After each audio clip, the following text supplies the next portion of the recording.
Hello, welcome to Get Your Mind On. I'm Lori Stohs. So for many of us, one of our major responsibilities in running a business or at a company is managing others. And how many of us just love to manage others? I don't really know of anybody who grew up saying, I can't wait to be a manager when I grow up. Most of the time that's not the case, but we do love to think about our careers and how we can grow and really develop others through time. So sometimes that just grows as part of our responsibility. So as I work with organizations to really think about what does that mean to manage people, it's become more and more clear that we really have to look at two components of individuals. One is performance and two is attitude. For a long time, I think individuals felt like if I was a high performer, that's all that mattered. As a matter of fact, I had one individual at a company who was a very high sales performer, one of the top few in the company. And he was used to being, of course, catered to because he was always successful, and he'd been successful for a number of years. But, off to the side, because of his great personality that helped him be successful, he had a tendency to have a little bit more challenges on the personal side. A few distractions, getting into trouble every so often, and really had some attitude issues, which was a bit distracting, right? When we think about the brand, the community got to know about it, and it was just a little distraction to the business.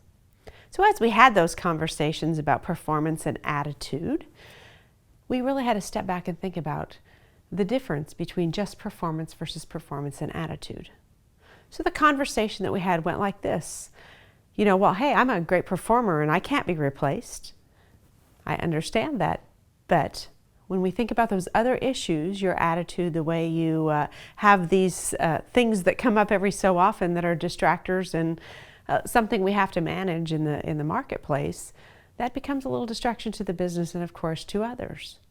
So if I had to have two individuals who I could manage, one who was you with great numbers, or two who is another individual with great numbers and with a great attitude, not those distractors, who would I rather manage? And that made him really step back and think. So think first about when you're managing others. First, we have to look at performance. What are their roles? What's their responsibility? And what are they needing to be in terms of that role? And what would success look like? And how should they perform? Again, remember when we look at performance, it's about the outcome that we're working to accomplish, not necessarily the way they get there. Because remember, when we're managing others, we might think our way works, but really you have to step back and think about what works best for them, and are they successful in that way?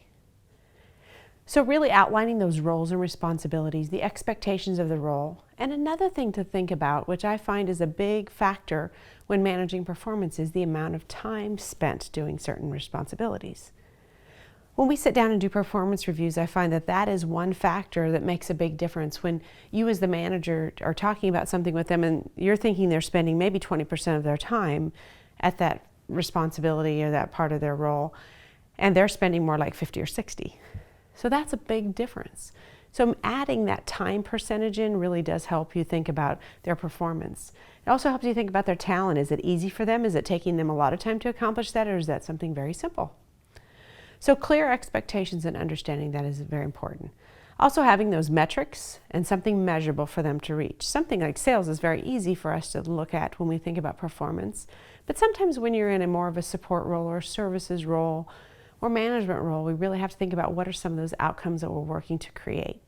What are those milestones so that person knows that they're successful?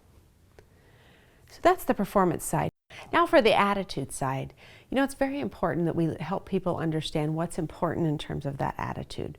We want people showing up, being engaged every day, and really portraying the culture that we're working to portray.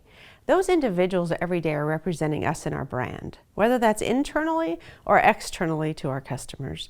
They're the ones showing that based off their behavior. So it's really important to really set expectations around the culture and around the behaviors that we want them to portray.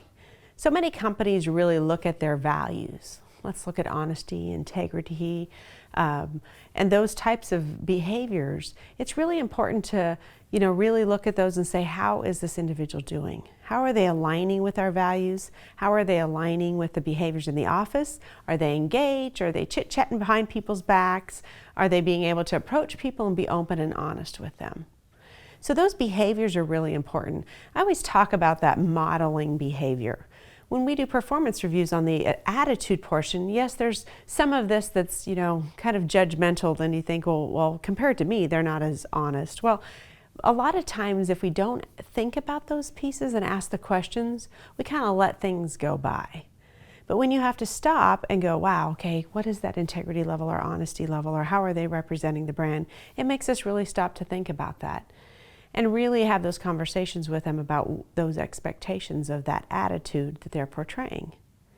We know that disengagement in the workplace is high, especially when there's emotional, as I call them, emotional vampires. They're the ones that zap that energy out of you when there's, disengagement occurring. We call it emotional expense, right? And emotional expense is just draining. So those are things that we need to manage with individuals. And we need to celebrate those individuals who have a positive attitude and who are engaged and who are the ones building the bridges to help as we go through change. So as you really think about those two components, as a manager managing others, I want you to think about their performance and their attitude. It's just as important having the great attitude, because there could be a high performer, but if they're draining, causing brand issues in the workplace and the marketplace, that doesn't help us in the long term. So if you're not looking at both of those today, take some time to look at that. If you're an individual performer and thinking about performance versus attitude, I want you to show up and I want you to model behavior, meeting your expectations as an individual in terms of what performance metrics there are, what performance standards there are that you need to portray. And secondly, looking at your attitude. How are you showing up every day? How engaged are you? What are you giving back? How are you modeling that behavior? So for positive charge this week, first think about performance versus attitude. What do they mean to you? And secondly, look at who you manage and evaluate the performance and attitude. Am I really letting somebody get by with attitude because they're a high performer? And if I had to replace them, what would that look like? I think sometimes we're a little afraid to manage that attitude because we're afraid it's going to affect performance in the long run, which eventually could affect your bonus. So step back and look to see long-term, is that the right solution? So as you move forward, thinking about performance and attitude, really it's important in everything that we do. Work hard to manage people, make people better.